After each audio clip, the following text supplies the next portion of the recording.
Hey everyone, hope you're doing well today. TarantulaDan here. I'm going to be giving you all an update on the additions that I got at the IHS on Sunday at Doncaster.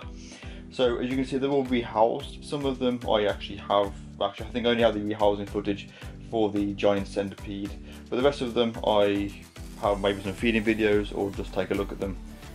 So that's what we're going to be doing. So I'll start off with the stick insects and then work through the collection. Okay then, so these are the stick insects that I've had. I've actually left them in the enclosure. They came in. They seem to be doing okay in this. There are 6 of them in here. I thought I'd just try and get a closer of one to show you what they look like. So this is one of the larger ones that's actually in the tub. There's, like I say, there's 6 of them, and they're pretty simple to keep, just eating bramble and things. So you can see there's another one just here.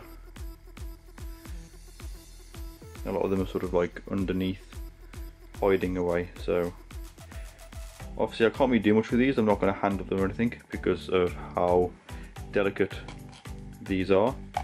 But I thought I'd just sort of show you what they look like. And obviously when they hopefully molt and grow, I can show you more of them then. Well, as my macro lens is currently on my camera, I thought I would continue with the 2 smaller slings. So starting off with the Pseudohapalus species blue, the Colombian blue bottle. I'll just take the lid off this. You can just see it's actually just there in the top. As you can see, there is also a dead cricket in there with it, which it hasn't actually taken down just yet, which is a bit of a shame, but hopefully it will sort of come across it and we'll take it down when it's ready to feed. Maybe it's not hungry, who knows. And next up is the Davis pentalore, the Mexican tiger rump. I do have one of these, which will be coming up in just a minute. And yeah, this one again, I did drop in a cricket for it,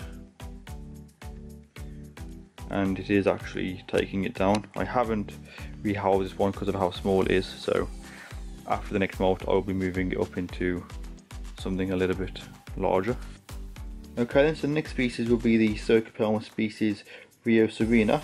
The Rehousing big bastard is actually what this spider is called, and you can see it's quite happily just munching away. I fed it this morning on a size 2 cricket, which it took down without any problems at all. So you can see it's been rehoused into a larger enclosure as well, and yeah, seems to be doing fine.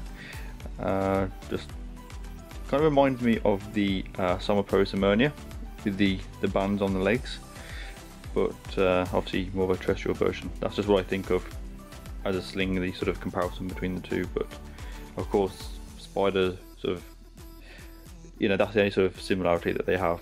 Apart from that, they're obviously completely different. Just the markings on the legs, it reminds me of it. So yeah, that one's doing well. Okay, so next up is the Odontolux mordax, the forest scorpion. See, I've rehoused this very simply. I've just added some leaves as decoration rather than using sort of fake hides and things. I thought this would be probably more accurate to what it would actually hide under in the wild. I'll try and lift up some leaves and hopefully it will be in here somewhere.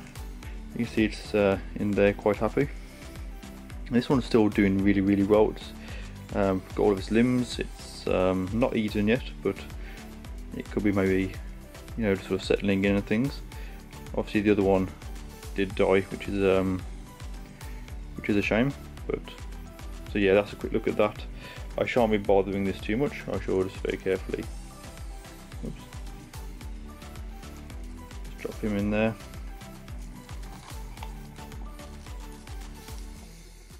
Just place on the top, give it some shelter. So yeah, very sort of simple kind of setup for it, but it seems to be okay.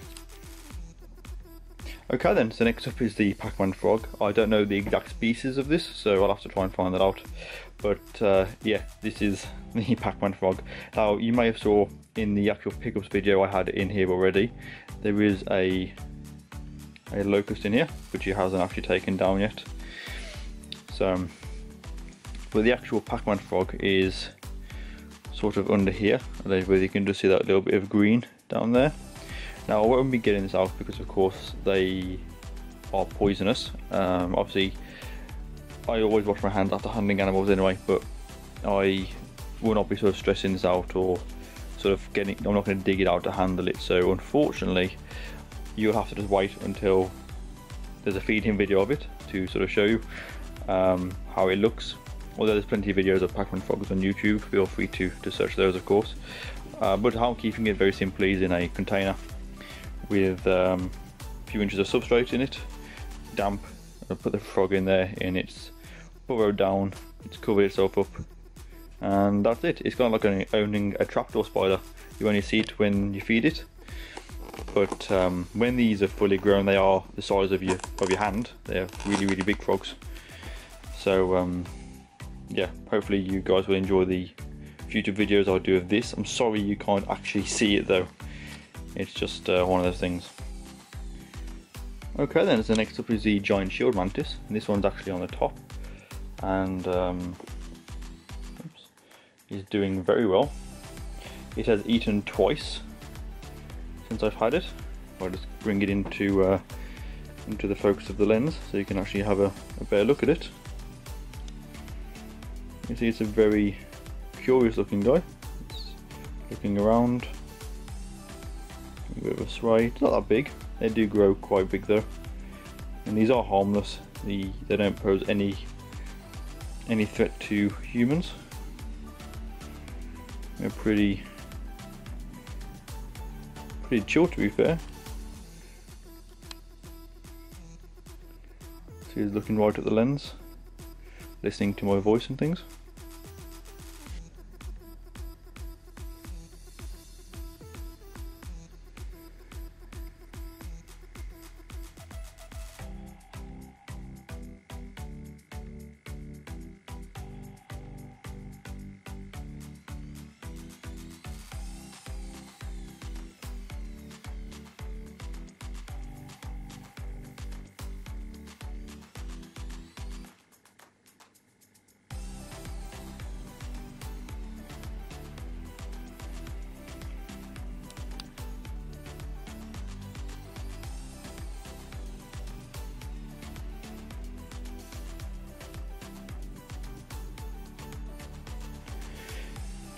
Okay then, so next up is the Davis Pentalore, and as you can see it has molted. It actually molted, I checked this morning, and the molt was in there, so I shan't be bothering this spider too much.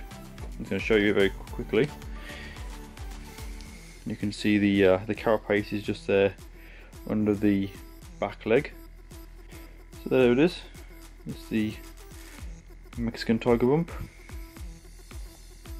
It's a really beautiful looking spider. Obviously I shan't be bothering it as it has sort of freshly molted. You can see I have sprayed the enclosure to try and add some humidity in there. So with that said, I will be leaving this one alone and continuing with the Vinegaroon. Okay then, so here's the Vinegaroon. You see I rehoused it into a large container, half full of substrate, and I put one big piece of bark in, which it's sort of burrowed under. And it is doing very well.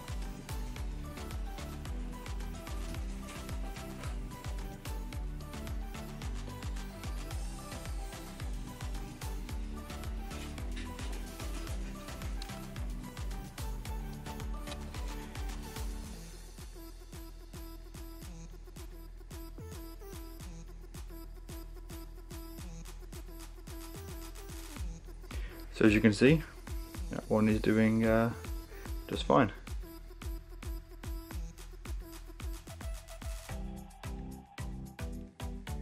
Okay then, last and certainly not least, it is time for the transfer of the giant centipede. Now, a lot of you have already been messaging me about this. You really want to see more of it. and so this will be a good look at the centipede, and you can really get a sense of how big this centipede is. It is huge.